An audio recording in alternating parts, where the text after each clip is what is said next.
আমাদের আসনের বিভিন্ন এলাকায় বিভিন্ন স্থানে কালো টাকার ছড়াছড়ি চলছে।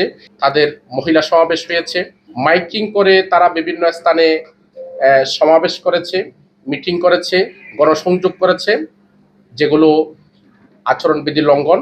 এলাকায় বিভিন্ন স্থানে ঘোরাফেরা করতেছেন, সংগঠিত হওয়ার জন্য চেষ্টা করছেন এবং তারা ভয়প্রীতি প্রদর্শনের মাধ্যমে ভোটাররা যাতে ভোট কেন্দ্রে আসতে না পারে সেরকম প্ল্যান প্রোগ্রাম করে তারা বিভিন্ন স্থানে অবস্থান করছেন। সিলন টি রপ্তানিতে শীর্ষে। আজকের সংবাদ সম্মেলন আপনারা জানেন, আগামী 12ই ফেব্রুয়ারি বৃহস্পতিবার ত্রয়োদশ জাতীয় সংসদ নির্বাচন অনুষ্ঠিত হতে যাচ্ছে। তফসিল ঘোষণার পর থেকে সারা বাংলাদেশে মতো কক্সবাজার জেলায়ও উৎসবমুখর পরিবেশে প্রত্যেক প্রতিদ্বন্দ্বী প্রার্থী কর্তৃক সাধারণ ভোটারদের কাছে গিয়ে প্রচারণা চালিয়েছেন। মানুষের কাছে, ভোটারদের কাছে আশাবাদ সৃষ্টি হয়েছে। দীর্ঘ 17 বছর পর ভোটাধিকার প্রয়োগের যে সময় সামনে উপস্থিত হয়েছে, তারা প্রত্যাশা নিয়ে আশা বেঁধে আছে অবাধ, নিরপেক্ষ, শান্তিপূর্ণ পরিবেশে, উৎসবমুখর পরিবেশে তাদের ভোট প্রয়োগ করবে। সেই ভোট প্রয়োগ করার ক্ষেত্রে আমরা নির্বাচনী কার্যক্রম পরিচালনা করতে গিয়ে ইতিমধ্যে বিভিন্ন দফায় দফায় আপনাদের সামনে নির্বাচনী কার্যক্রমের উপর বিভিন্ন বিষয়ে আপনাদের সামনে আমরা কিছু কথা তুলে ধরেছি জেলাবাসীর সামনে, প্রশাসনের কে উপলক্ষ করে। সেই প্রেক্ষিতে প্রচারণার শেষ পর্যায়ে এসে আমরা আইন এবং আচরণবিধি মেনে আজকে দিনটি আমরা অতিবাহিত করেছি।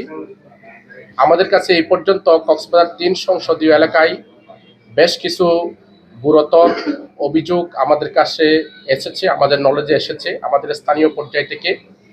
বিশেষ করে আমরা শুনতে পাচ্ছি এবং আমরা অনানুষ্ঠানিকভাবে বিভিন্ন প্রশাসনিক অধিকর্তাকে অবহিত করেছি, যেটা সবচেয়ে বেশি আমাদের কাছে আসছে। সেটা হচ্ছে আমাদের আসনের বিভিন্ন এলাকায় বিভিন্ন স্থানে কালো টাকার ছড়াছড়ি চলছে, বিভিন্ন বাড়ি কেন্দ্রিক, এলাকা কেন্দ্রিক। এই জন্য আমরা আজকের সংবাদ সম্মেলনের মাধ্যমে প্রশাসনের প্রতি দৃষ্টি আকর্ষণ করছি। অনতিবিলম্বে যারা কালো টাকা ছড়াছড়ি, কালো টাকার বিনিময়ে ভোট কেনার জন্য চেষ্টা করতেছেন, ভোটারদেরকে প্রভাবিত করার জন্য চেষ্টা করতেছেন, আমরা প্রশাসনের কাছে আজকের সংবাদ সম্মেলনের মাধ্যমে দাবি জানাচ্ছি কালো টাকার ছড়াছড়ি বন্ধ করার জন্য উদ্যোগ গ্রহণের।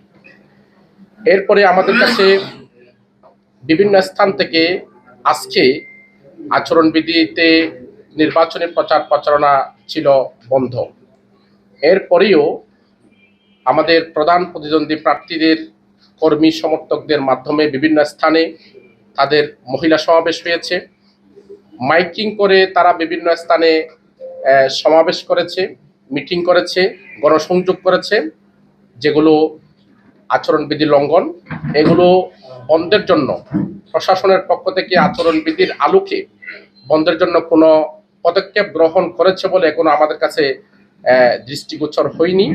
সেজন্য এই বিষয়গুলো আমরা প্রশাসনের দৃষ্টি আকর্ষণ করার জন্য আজকের সংবাদ সম্মেলনের মাধ্যমে অনুরোধ জানাচ্ছি।